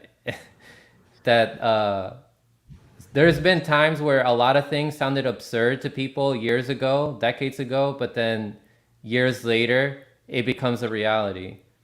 Like our government taking some of our civil liberties away that we work so hard to have, right? So they could incrementally manufacture our consent for things I'm not saying that they could manufacture our consent for having a day where we all kill each other, but what we are seeing is that the mainstream media does try to divide us, right? Divide us into different teams, like rooting for the Democrats, rooting for the Republicans, demonizing the other side, right? Oh, it's a Republicans, like the party is controlled by Russia, and then the Republicans say, oh, it's the Democrats, they're controlled by China. And then, we just have working class people pointing fingers at each other because they vote for the other team, instead of pointing the finger at who's actually at fault, which are the politicians and the corporations that pay them. And what did we see in the movie in The Purge, which I just watched today for the first time, and I have a lot of things to say Same here. that movie. But the politicians were protected. And the billionaires are protected because they have high-tech security in their homes. And it leaves the people to, destroy each other. Have them be distracted fighting each other instead of fighting the actual people that are oppressing them. Yep. 100%. I didn't watch the original Purge today. I've never actually sat through and watched it, but I've pretty much seen it because I've seen hilarious. I watch things that like break down movies, so I've seen like the full breakdown of the whole movie. I watched the first Purge, which is a sequel. Hi, Judy. I've watched. Oh, we've got quite a few people on the Rockfin side now. Hi, everybody on Rockfin. And hi, Holly. Didn't say hi before. Hey, Holly. Oh, hi, Holly. I watched the first Purge because it breaks down why they did it in the first place. And it turns out that, like, he brought it up in the video, but it turns out what happened was they started it on Staten Island. That was the first experiment, right? And then there was a woman, Marissa Tomei was the scientist that she had like created the study for it, and her study suggested that it was going to, in the beginning, there were going to be like everybody was going to go out purging and it was going to be crazy, and then there was going to be a drop in activity as the night progressed, because the purge is exactly 12 hours, and it was the opposite. There were very few people were doing anything, and basically it proved that people were basically good, because most people were just hiding, trying to stay away from people. Some people were partying, and there were a few occasions of like looting, but it was actually pretty rare. And she was like, she's a scientist, so she's like, I have to go back through the data. Well, there's this dude from the political party who goes and makes a call, and he brings in a militia. And this militia targeted Black and Latino neighborhoods on Staten Island, and it targeted the poorest neighborhoods. And basically it was like a hit piece, because he was like, basically they thought that like, oh, all these savages are going to rape and pillage and murder each other. Oh my God, they're not. We're just we're sending somebody in to just massacre them. And then what ended up happening was it was actually a drug dealer who had the resources to save the neighborhood from those guys, because they were like an armed militia that came in to just kill people. They actually, one of the first places they went was a church. They went to the hideouts where innocent people were just trying to survive the night and just massacred people. And so it's far more political when you watch the why and the how. And it turns out the scientist who did it, like played by Marissa Tomei, she had no intention for that to happen. She literally had the thought that, it just what they said, like people would get their crimes out that one day, and then the next day everything would calm down. But the real political agenda was to eliminate the working class, specifically by race. And I feel like that's like it in the first movie, The Purge, not the first Purge, but in the original Purge movie, they show the class thing, but they don't really show the race thing. But the race thing was a huge component if you watched the other one. Because in the one that you guys watched, you saw how neighbor turns against neighbor. Because it was, basically jealousy. They decided to come after the guy who has the most money. It's a whole keeping up with the Joneses. Well, it's easy to keep up with the Joneses if you eliminate the Joneses. But they kind of skipped over the racial aspect because they only had like one black character in that whole movie. But in this one, like most of the characters were black. This one was far more polarizing and racial because there was only one white person who was not evil. Because the white people on the ground were part of the militia, going after people to kill people. The white people behind the scenes were the ones sending the people to kill people. So, but then like even the black people, like all the black people were either poor or drug dealers. So it was a very myopic view. It was really weird. But it does show like the social and political reasons as to why the Purge was even started. It was all a desire to get rid of the undesirables. And they even like CZ's World just showed, in so doing, that creates a drop in military recruitment. So they're like, oh, well, we'll just bring back the draft. Yeah. So what do you guys think about all that? It's true. Yeah. And Jay was like, they want to thin the herd. Yeah. So that because they blame overpopulation when they don't look at how it's because there's a small group of people that are over exploiting everything. And so they just want to keep taking away from, all these working class people. But they won't be blamed for things as much anymore if there's like barely any of them left. And it says it's so reflective of how our country is too, and how our world is, let alone because rather than giving people like free healthcare, which should include free mental health care, give people therapy. Like if they're feeling violent and they're holding up all this like rage and hatred and an urge for violence, like why don't you just give people therapy instead of having this day where they can let it all out? Like what is that? Right. Well, they don't prioritize in that because by there's a no gun profit company. there for the corporations. Yeah. Yeah. But I mean, in real life, I feel like it's the same situation. Because like you said, like mental health should be considered, you should be able to take, just like you can take a day off when you get the flu, you should be able to take a day off when you're having a bad mental health day. It should be the same, but we don't treat it that way. Or we can have ways to prevent bad mental health days, right? Start teaching kids from an early age how they can deal with their emotions. How they can, have some meditation sessions for kids. Like it's important, like how to deal with social situations, like how to deal with people. That's really important. Yeah, 100%. And RJ and I were talking about that a little bit on Friday when we were talking about Simone Biles and what happened with her, and how much backlash she's getting because she decided to drop out of the Olympic events because she just was not in her right headspace. And it's interesting that you brought up the whole class dynamic, Jackie. You saw like a small bit of that in the first Purge movie with that group of the haves who came searching, because you have people who are called like hunters. Like who the hell are they hunting exactly?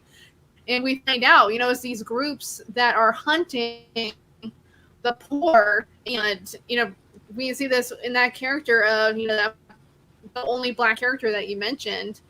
They called him, this, basically treating him like he was a parasite.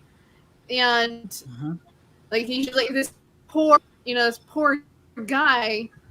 And I can't remember exactly like the types of words that they were using to describe him, but there was like, he's a parasite on society, like, and you're protecting him because like their son decided, the fact that he's out in the street begging for help, I'm going to take the risk and, offer him sanctuary, which I'm sorry, that kid is the best character in that whole goddamn movie, considering he had the heart to say, like, no, this guy does not deserve to die. Like, I'm going to offer him sanctuary. I'm going to let him into my home, basically putting his entire family at risk. But they then all decided, like, even after they, like eventually, like, the wife eventually, you know, sides with it. It's like, this is wrong. Like, but they didn't accept that until it affected them, which, you know, is so much a part of, you know, like, privilege. Like, until it affected them, and they could see, you know, through this guy who just was looking for sanctuary, until he was in their home, and they had to decide, okay, do we give this guy over to the haves and save ourselves, or do we protect him? And they were going to give him up until, you know, the wife, like, they started seeing, like, you know, what the fuck are we doing? It's like they were literally trying to tape him to a chair and were, like, stabbing him in order to get him to relax. And she's like, you know, this is wrong. What are we doing? Like, we should not be doing this. And so it only was when they were affected that they really started to see how wrong it was. Because the wife, even at the beginning, is like, please just remember, you know, what the purge does. You know, it's ultimately a good thing. It wasn't until she actually saw it firsthand what these people were. Thank you. Yes, I do love to swear. I swear like a sailor most often.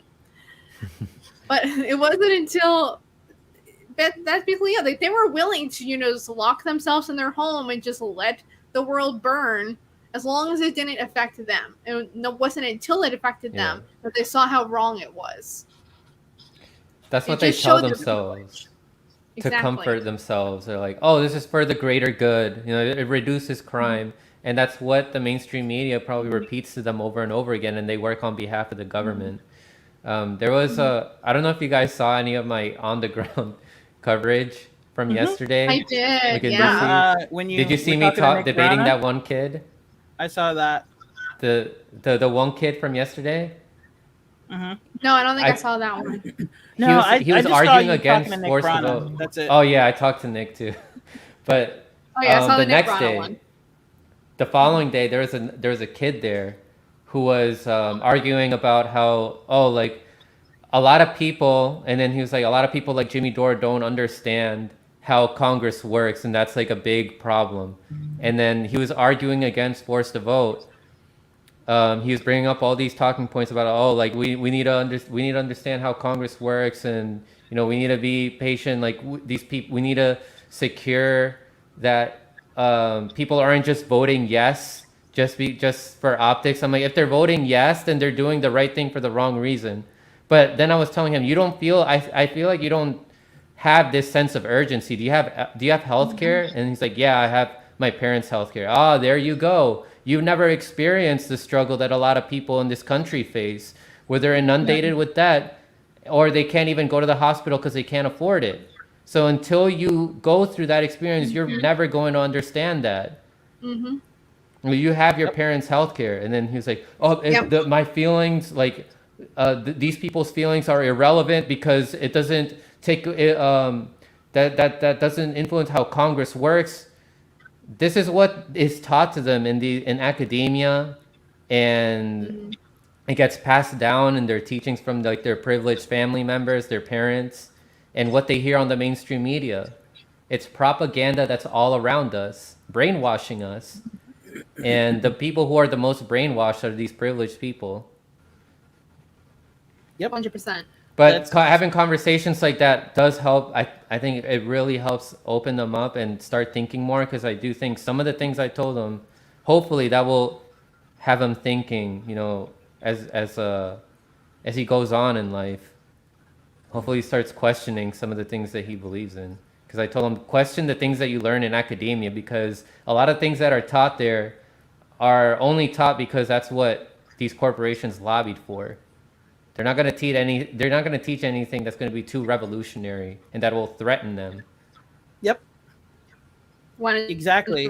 It's because I think a lot of people forget the fact that our school books are manufactured by a corporation. Yeah. Everything. Particularly a conservative back to one, corporations. usually. Yeah. Like, and more schools are buying textbooks from these conservative organizations that are printing textbooks that whitewash our history. Absolutely. And then they want to wipe out critical race theory.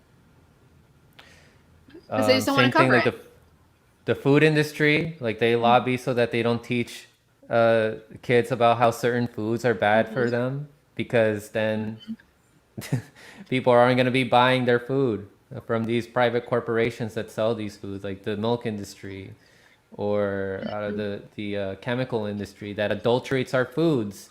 And then these foods, over time, they give us autoimmune diseases, and then we're dependent on big pharma to buy treatments off of them.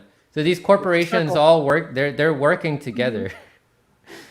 Yeah, exactly. And we can't even forget that there are some of the board members on some of these hospitals. Like I was listening to Sama Hernandez talk about this, and there are board members on some of these hospitals who are from the oil and gas industry. And so they make sure that they don't have protocols in order to help people who are impacted by their environmental disasters. So just think about that. Like all these issues are intersectional, guys. So when they're upset about us protesting that, like instead of saying like, okay, you know what, we hear you, we're going to solve these problems. Instead it's like, no, protesting is violence. So why don't we just let them, have one night of violence, per year to let them get it out. Like, let's just let them air out their grievances. It's almost like Festivus, the airing of the grievances. We'll let them air out their grievances for one night, and then, that'll make everything better. I'll make everything better. It's like, no, the problems are still there. And the fact that, think of where they're letting them get out their grievances. It's on each other. They don't let them go to their neighborhoods. They make sure that they're safe behind lock and key and guards and all that. They don't put their own lives in danger. It's just the other people. Those people. They get to mess up their own neighborhoods, destroy their own blocks, get rid of the businesses, the local businesses, so that big corporations are the only ones left standing, because the big corporations have the money to protect themselves. Yeah. Just like the rich, like the wealthy people, they have all these elaborate security systems to protect them and their homes. At the end, they want this utopia where there's no, none of us exist, and they rely on automation to do all the work for them, and then they're just relaxing,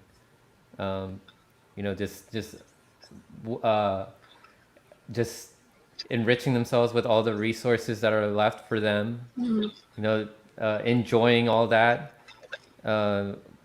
What would the population be at that point? It's just going to be like a couple thousand people that are descendants of the billionaires.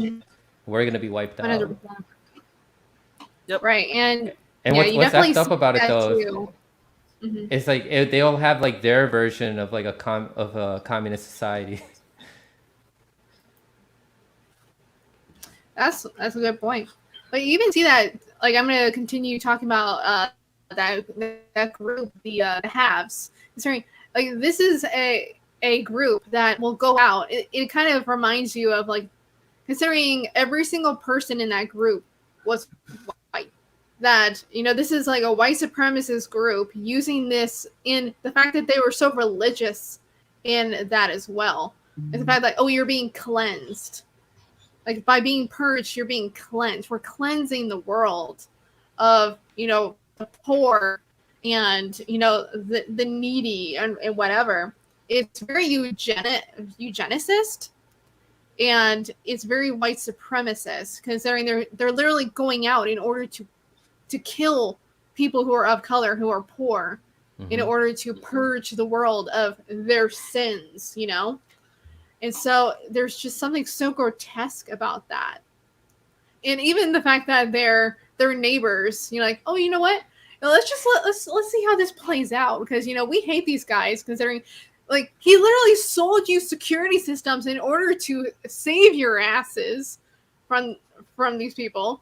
And yet you want to turn on him because he made money from that? I was like, what is the deal with that? Like, so he made money because he was protecting your asses, and you want to turn on? Like, that was so. Like, there's no solidarity even among the rich. Like, the rich will even eat each other. Like, they'll eat each other. This actually another movie that we may have to watch, and that's kind of similar to this, is The Hunt, which I haven't seen yet. But you've seen it? Yeah, I've seen it. It's like killing each other for killing poor people for sport, basically. But but the fact that they're like, oh, you know what? Let's just see how this plays out. Hey guys, they let one of the poors into their house, and the fact that there's okay, let's just wait. Let's wait. We'll let them break down the barrier because we can't get in. They have the tools, and then once they break down the barrier, it's like okay, let's go kill our friends because they made money off of us. It's like there's no solidarity even among the rich. Mm. It's like yes, I have seen everything. Really quick, Fred Edward on Rockfen commented, Gates Foundation has been trying to force GMO crops on farmers in African nations. Farmers in India now understand GMO crops make their lives and health worse. Mm-hmm. Who could have figured that Bill out? Gates wants to buy off all these farmlands. He's on the journey to it right now. It's already started buying off a lot of farmlands. Right. You know what show was... There was a show that did a great job revealing like what the whole point of the purge is, like in a society, but it wasn't on this planet, but there were people from our planet that were witnessing this, but then they like helped kill like all the rich people that were profiting off of that. You guys know which cartoon show I'm talking about? Cartoon? Yeah. They went to another planet where there are these like animal people that had a purge, and then like at the end they like killed all the rich people that were just like sitting in like a big huge dinner table, like with their fancy clothes and everything. It was in Rick and Morty. Or have you guys seen it or no? I didn't watch Rick and Morty. Oh, okay, no. I haven't seen it. Okay. Oh man. But yeah, it shows like all there like every year they have like a purge. All the working class people are killing each other, and then the rich people are just like sitting protected, eating like in their dinner table, like just like eating and plotting for like the next purge, how they're gonna exploit the people. But at the end, like Rick and Morty and like this other one of the like villagers, like this girl, they go in and then they kill all the rich people there, and they just leave. Like it was like a really gory way that they killed all of them. So when they killed all the rich, did they kill just anybody who was rich, or the people like those super wealthy who were controlling everything? When they killed them all, did they kill all the rich people or just the ones who were controlling things? It was a small village, so it wasn't. So it was just like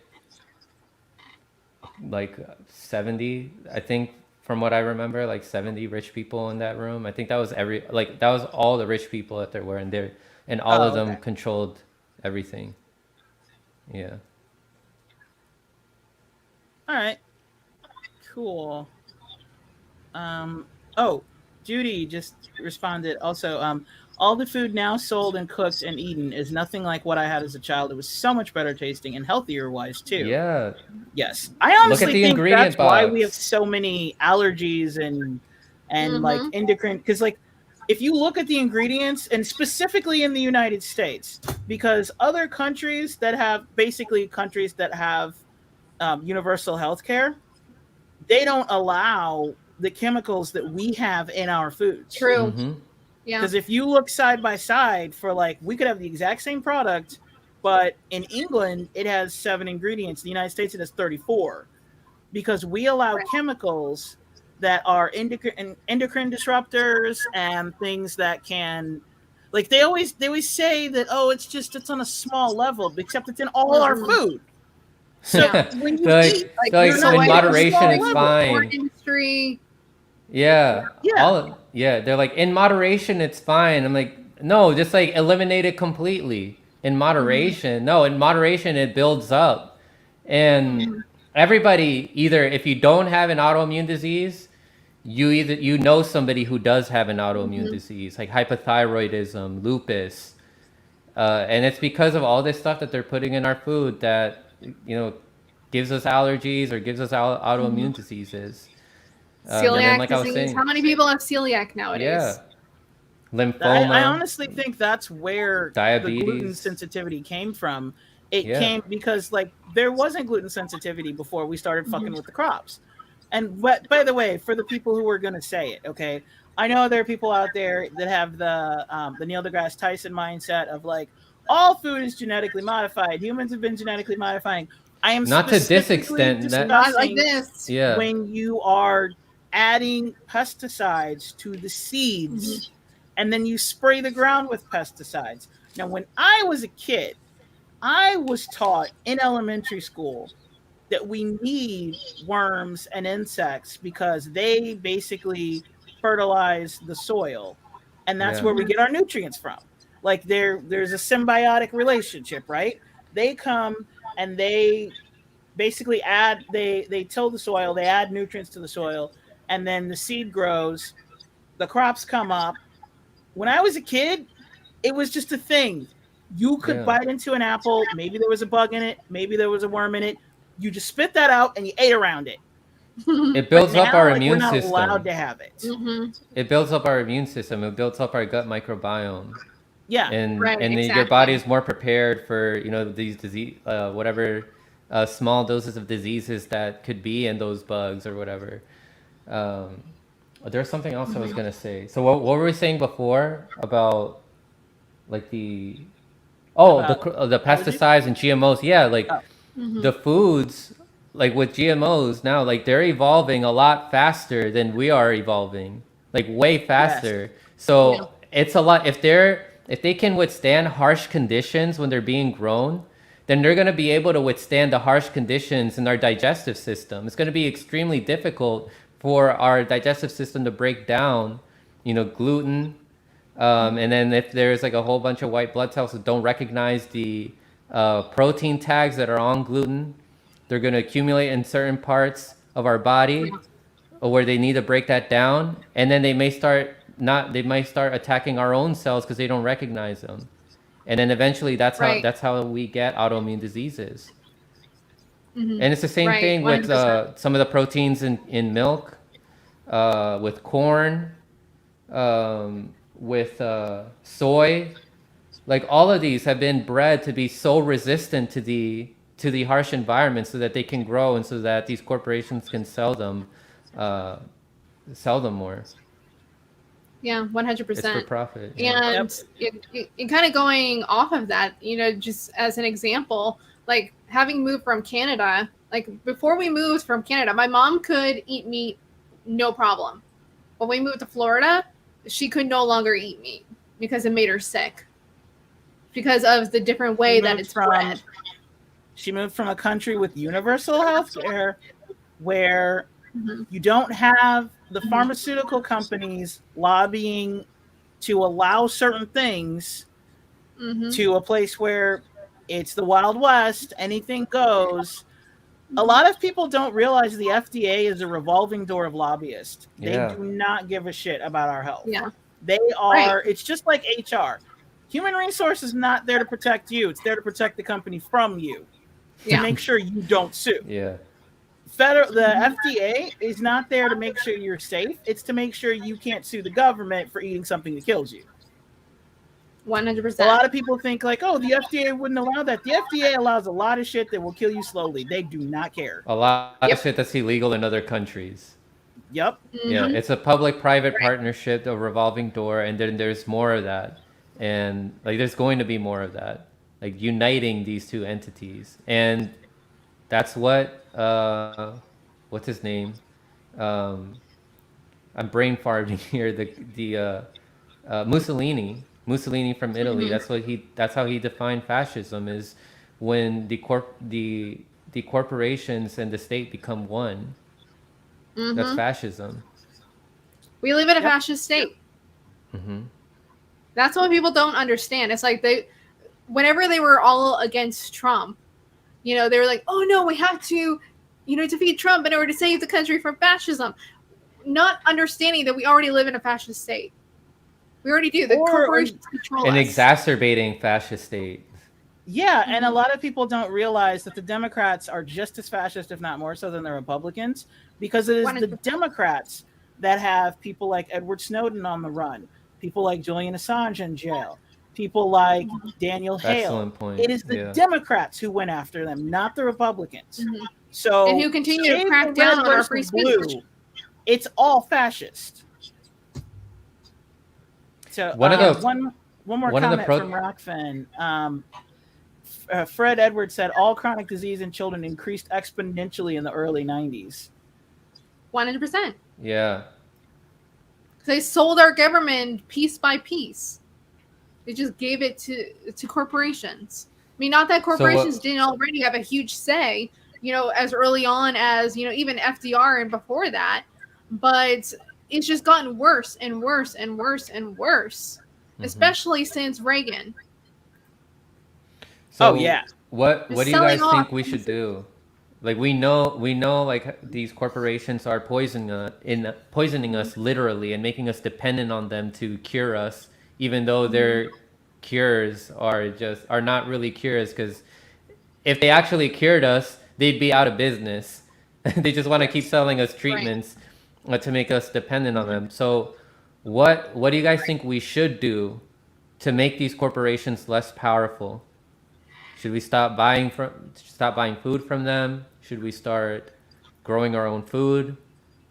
What do you guys think? I mean, that's definitely a start. We should definitely be doing community gardens and things like that. It's just one of the hard parts about that is that, our soil is even so deteriorated now. Like if you read, like we're losing more and more of our topsoil. So like even in Florida, like we don't even have topsoil in Florida. Like most of our soil is dirt. The only thing that grows here is, like we have oranges, sugar, and tomatoes that grow here. But also, like a lot of it is just our topsoil is dirt.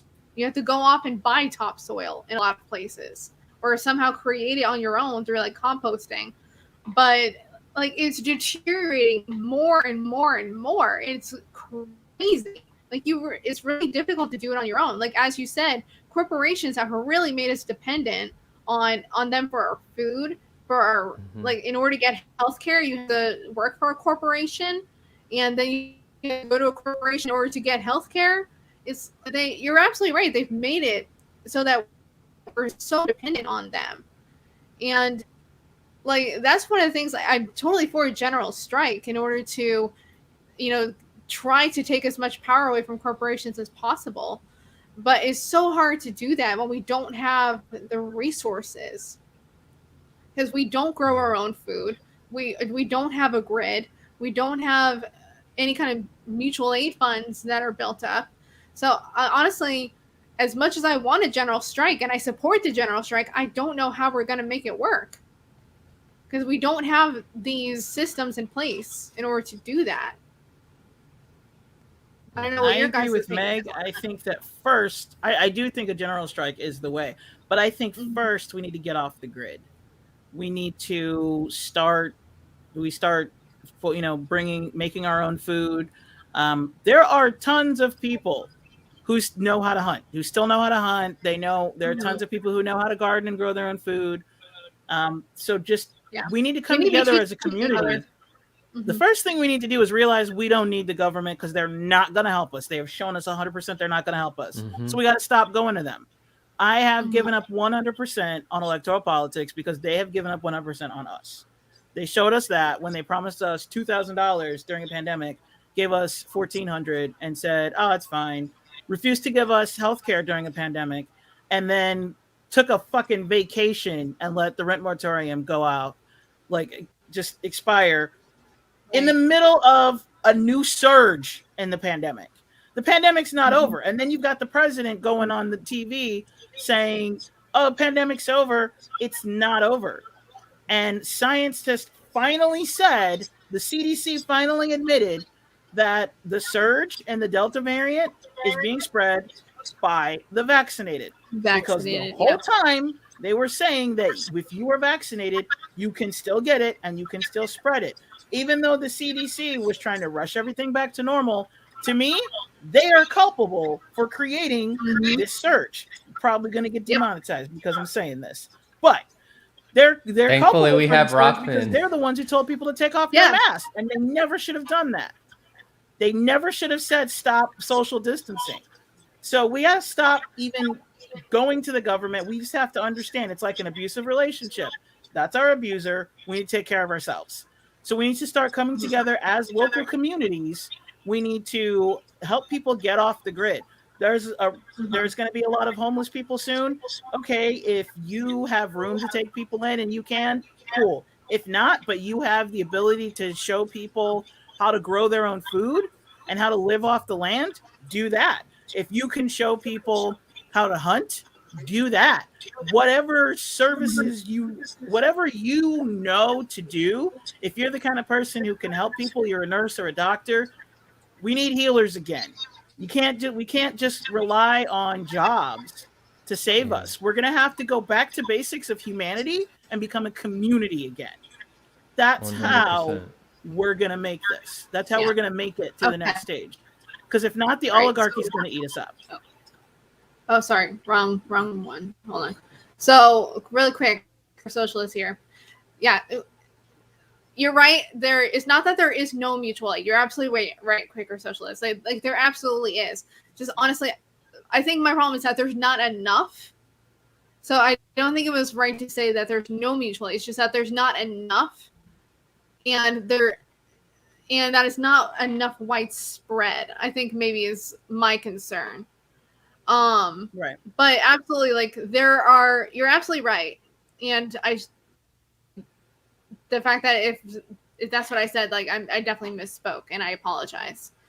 And definitely let me highlight this one too from Quaker Socialists is that if you need mutual aid or if you want to donate to mutual aid, go to Mutual Aid Hub, find out where your mutual aid is closest to you so you can get involved. Because we need to be getting involved in mutual aid 100%. And whatever way that you can get involved. So go to that website and get involved. Mm-hmm. Also, Lee Camp and Eleanor Goldfield do a stream on Sundays where they collect all of the money that they collect. Actually, I think for all of Moment of Clarity, all the money that they collect goes to a mutual aid fund. And if you need anything, you can just email them and they can like set you up. So but that's what I mean. That's what we're going to need to do. We're going to need to do mutual aid on a smaller level and stop looking at the government because they're not going to help us. Right. Like the only other option that we might have in regard to the government is just like a full overthrow and rewriting the Constitution or something. I don't know. Yeah. Just to clarify one thing that somebody said earlier, they were talking about is this one. Vaccinated may get Delta, but 99.9%, unless they have comorbidities or immunocompromised, will survive. I wasn't discussing the survival rate. I was discussing them spreading it. That's why we're having the large spread that we're having. Like basically, the concert that happened the other day, super spreader. That's what I'm talking about. Why did they have Lollapalooza? They never should have told people to take off their mask and stop social distancing because they knew it wasn't over. That's what I mean. I'm not against the vaccine. I'm not pro the vaccine. I'm just pro wear a mask, social distance. Stay the hell away from it.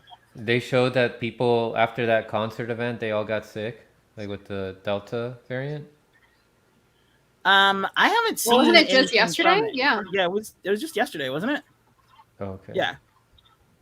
Yeah. It was this weekend, but I'm sure we'll see something coming out of there over the next couple weeks. Yeah, it still takes up to 14 days.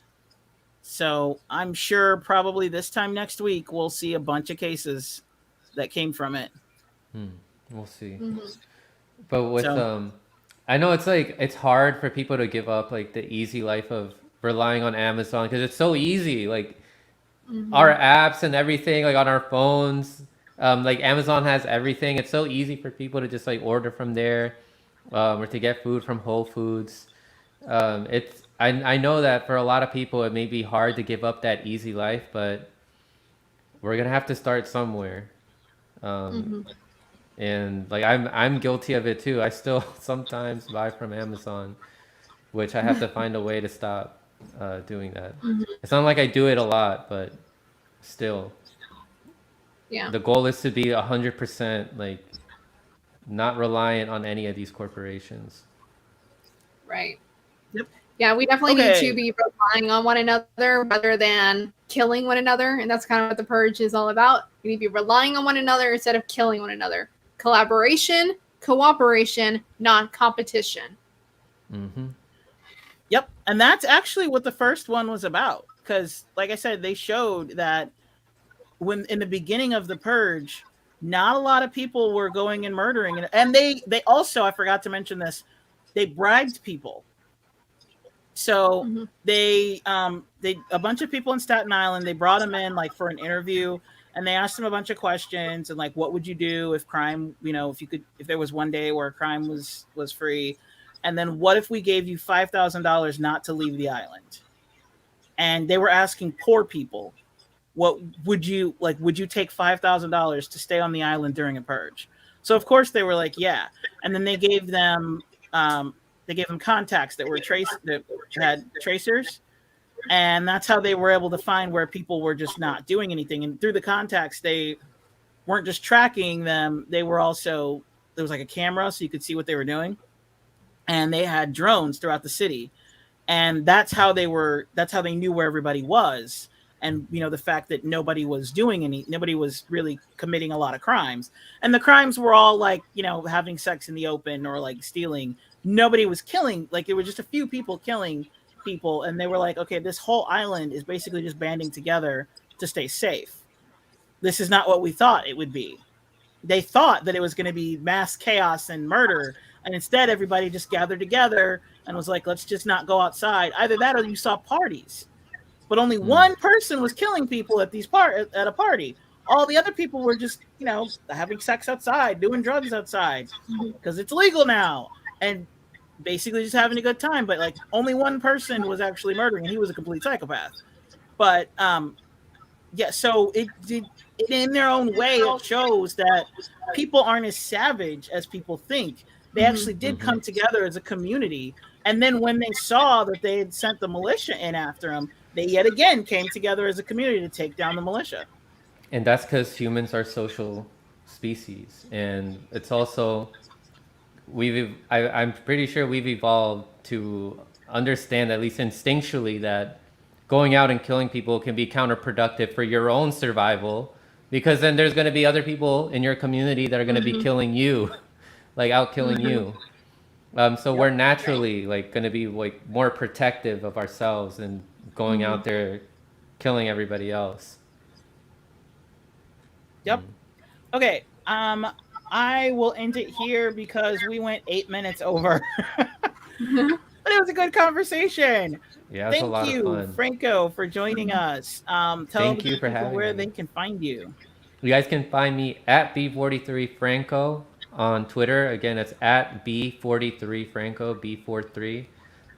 And on YouTube, it's Franc Analysis with a C. And on Rockfin, I'm also there, Franc Analysis. I have more followers on Rockfin than I do on YouTube. And I'm also on Odyssey if you want to support me over there too.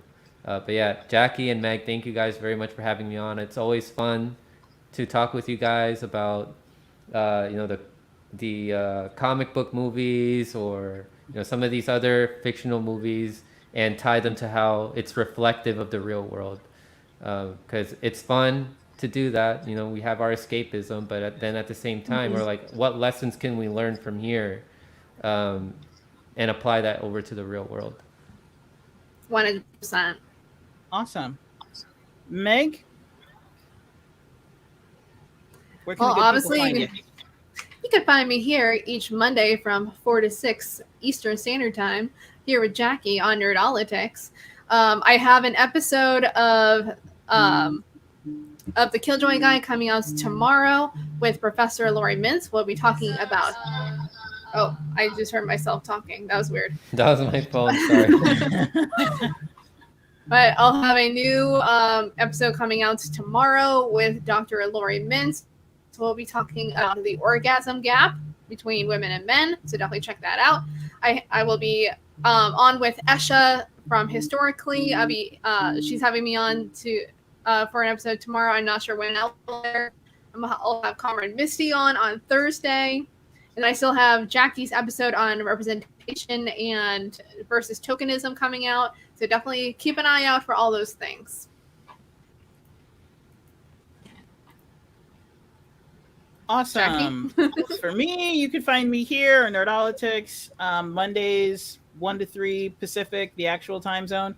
And you can also find me on YouTube on Fred Hampton Leftist.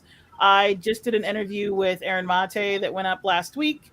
I am also getting ready to start my old podcast, bring it over to FHL. It was called Rose Against the Machine. And I think I'm going to do something different with that. I'm going to do like TikTok commentary because I like the fact that through TikTok, you can see things that are happening through a person's perspective, like the flooding in Germany, the riots in South Africa, just a lot of things that have happened. You get to see it from people's perspective on the ground rather than the BS the news tells you, like when they tried to portray riots in Florida as being in Cuba. So I'm going to be starting up Rose Against the Machine again.